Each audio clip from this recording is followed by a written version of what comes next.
The Las Vegas Raiders just made a move that shakes the ground beneath the AFC West. They've signed linebacker Germaine Pratt, a force of nature in the middle of the field, 6'3", 240 pounds of downhill destruction. This isn't just another depth signing. This is a tone setter, a statement, a declaration that the Raiders are done settling for average at linebacker. Pratt was recently released by the Cincinnati Bengals, not because of performance, but because of business. Cincinnati is tight against the cap. After paying out major contracts to their star receivers and franchise quarterback, something had to give. Pratt became the casualty. But make no mistake, this isn't a player in decline. Far from it. Last season, Pratt started all 17 games and put up 143 total tackles, 2 interceptions, 2 forced fumbles, and 2 fumble recoveries. He brought relentless pressure, notching 10 total pressures and 5 quarterback hits. He moved with urgency, read plays with precision, and delivered hits that echoed. According to Pro Football Focus, he had 107 solo tackles and showed surprising ability in coverage, something fans might overlook. And now, he's a Raider. This isn't just about stats. It's about presence. It's about leadership. Pratt plays with a chip on his shoulder and a fire in his chest. He's not the flashiest linebacker, but he's reliable, physical, and smart. And in a defense that's been starving for consistency at the second level, he brings exactly what this team needs. Let's be honest, Las Vegas didn't sign him to sit. With Elandon Roberts expected to start, Pratt immediately slots in as the second starter. Devin White and Amari Gaynor will rotate in, but this move makes it clear. Vegas wants more from its linebackers. They're not content with potential. They want production. And that tells you something. It tells you that the front office is paying attention, that this team is building with urgency, not hope. It tells you they see holes, and they're patching them with proven talent. If you're Amari Gaynor, this is an opportunity. Pratt has a similar build, and his experience could become a blueprint for Gaynor's development. If you're Devin White, it's a reminder that starting jobs aren't guaranteed.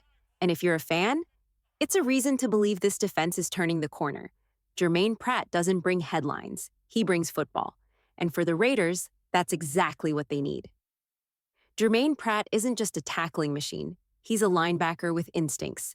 8 career interceptions don't happen by chance. In today's NFL, where coverage linebackers are rare, Pratt quietly brings value in the passing game. He might not be Fred Warner, the gold standard of modern linebackers, but he's got the awareness, ball skills, and football IQ to flip the field when it matters. His presence alone changes the energy of this Raiders defense, but Vegas isn't done.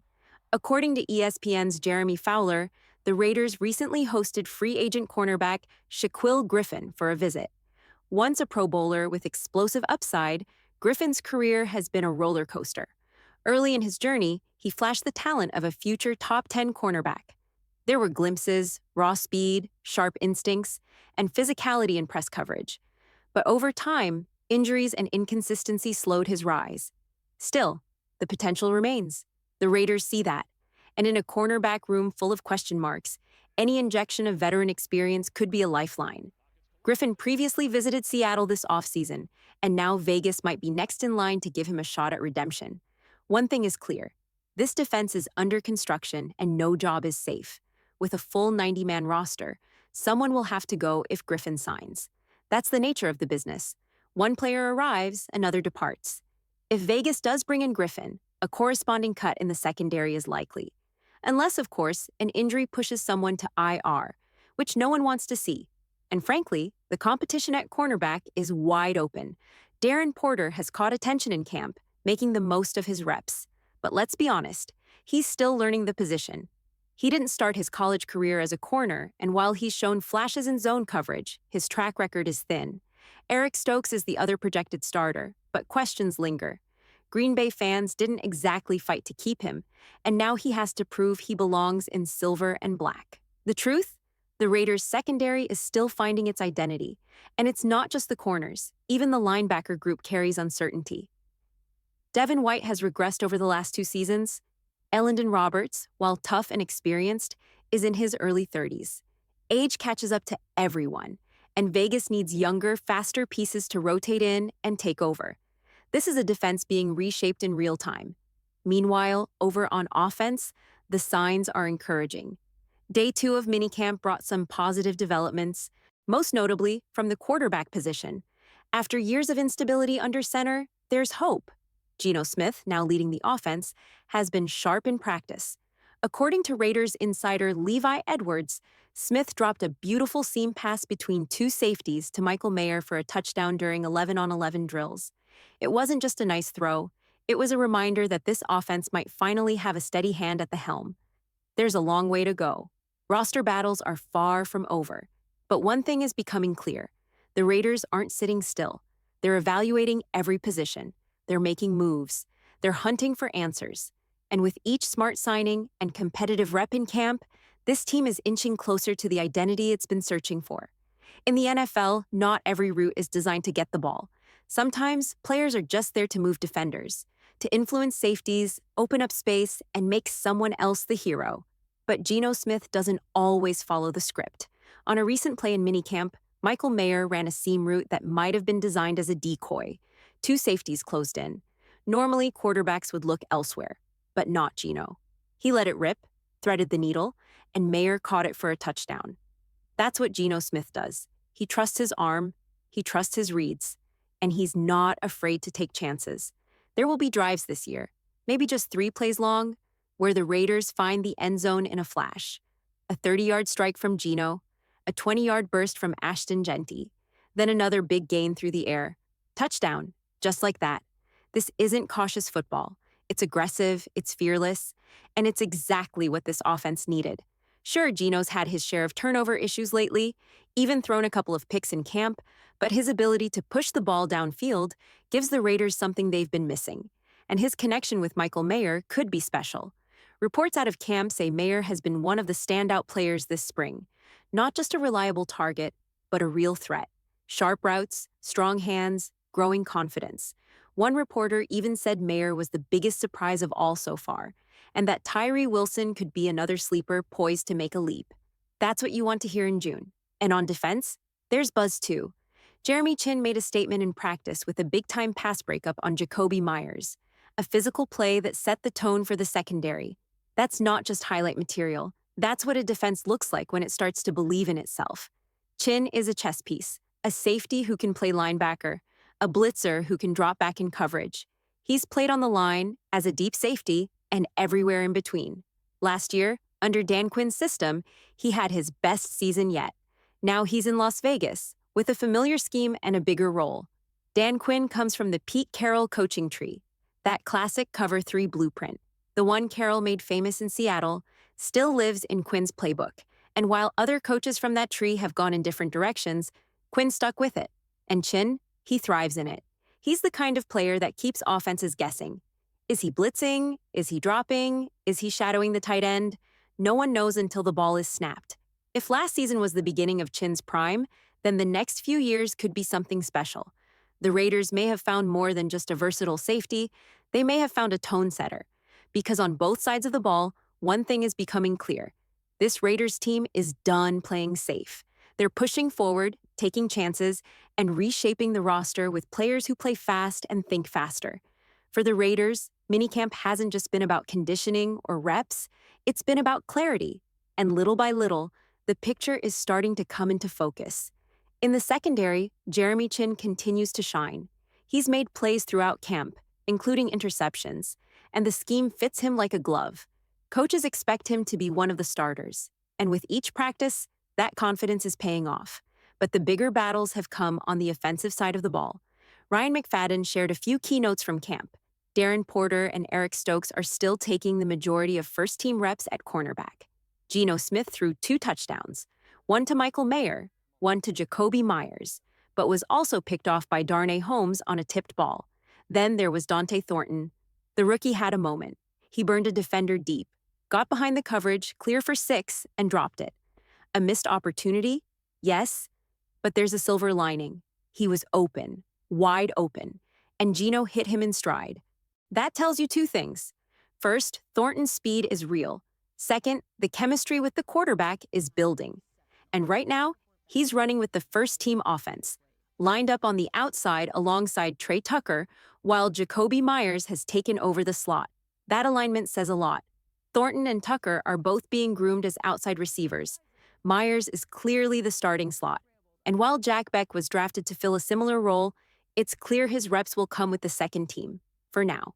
You could argue that Jakobi Meyers is the best receiver on the roster, and if Beck was brought in as a long-term replacement, it may not be this year, but it's something to keep an eye on. If Beck can give the Raiders 80% of what Meyers provides as soon as this season, it could influence future roster decisions. And it might mean Meyers isn't in silver and black much longer, but that's looking down the road. For now, there's a battle unfolding between Thornton and Tucker. Neither has pulled away just yet, but the early flashes from Thornton, especially his vertical ability, might give him the edge, not because he's the better receiver, but because his role, the outside job, is open. Meanwhile, Jack Beck is stuck behind Jakobi Meyers. That's not about talent, it's about timing. And there's more. Reports from OTA insiders continue to highlight several young standouts. Thornton has looked impressive. Brock Bowers is progressing well. And Ashton Jeanty, though full-speed evaluations in the run game are tricky without pads, has been lining up all over the formation. That kind of versatility is hard to ignore, but minicamp hasn't been perfect. On the final day, Max Crosby jumped a Gino Smith pass. Interception. It was a reminder that even in practice, Crosby's motor never stops, and Gino's aggressive style can sometimes lead to mistakes. Still, that's what makes camp so valuable. You don't just see who's making plays. You see how players respond when things break down. And right now, on both sides of the ball, the Raiders are seeing the early signs of a roster that's starting to come alive. In football, sometimes the best pressure is the one you don't actually bring. That's what the Raiders worked on during minicamp, and the results were immediate. The play started like any other. Gino Smith scanned the field, saw the blitz, and did what quarterbacks are trained to do. He dumped the ball off into the flats, where Ashton Jeanty was supposed to be the safe option. Instead, he threw it right into the hands of Max Crosby. Pick six. Practice or not, it was a statement. Max took it to the end zone, launched the ball over the fence, and the entire defense celebrated behind him. But the real story here isn't the celebration. It's how they made the play. Behind the scenes, the Raiders have been practicing something called simulated pressure. It's a simple idea, but it causes real confusion. On paper, the defense only rushes 4, but before the snap, they make it look like more. Edge rushers like Crosby and Malcolm Kuntz take a step forward, then drop into coverage. Meanwhile, the linebackers blitz through the gaps, and it works because of how the offensive line protects. With 5 linemen and 4 down rushers, there's always one free blocker.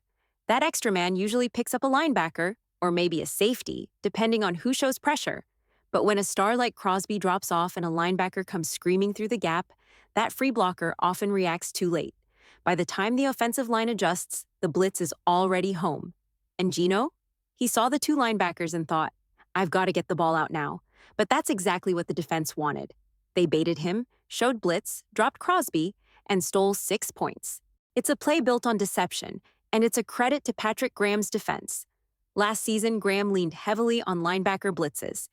This year, he's adding a layer of disguise. It's still 4 rushers, but it feels like much more. And when you have Max Crosby selling it up front, good luck to the offense. But the interceptions didn't stop there. Darnay Holmes, who's quietly been stacking strong practices, added 2 more picks to his resume. One came off Gino Smith, though that hasn't been fully confirmed, and the other against Aiden O'Connell. Holmes is earning first-team reps, mostly in the slot during nickel packages. But there's been some flexibility. He's rotated with Thomas Harper, who's played both slot and safety, and Isaiah Polamau, who's sometimes moved down into the nickel role.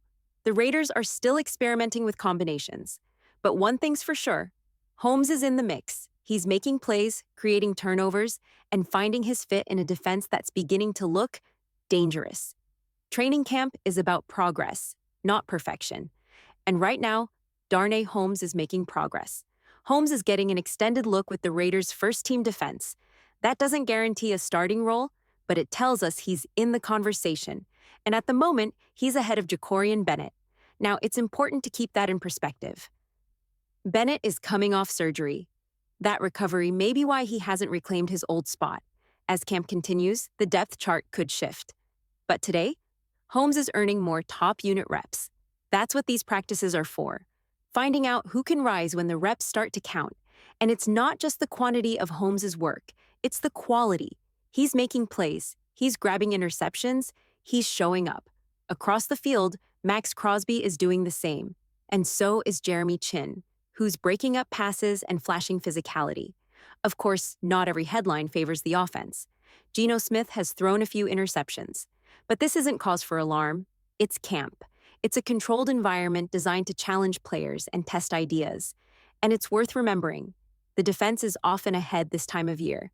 Why? Because language matters. Cover 1 is still cover 1. Cover 3 doesn't change. The rules on defense are relatively stable, but for the offense, especially one with a new quarterback, everything is new. Terminology, timing, chemistry, that takes time to gel. Geno Smith is experimenting. He's pushing limits, testing matchups, seeing which receivers can win the 50-50 balls. If it works in practice, he'll trust it on Sunday. So no, a few interceptions at minicamp aren't a red flag. They're part of the process. And if that process leads to a defense that's creating turnovers, disguising coverages, and playing with confidence, then the Raiders are heading in the right direction. There's a long road between June and September, but if you listen closely, you can already hear the pads starting to pop.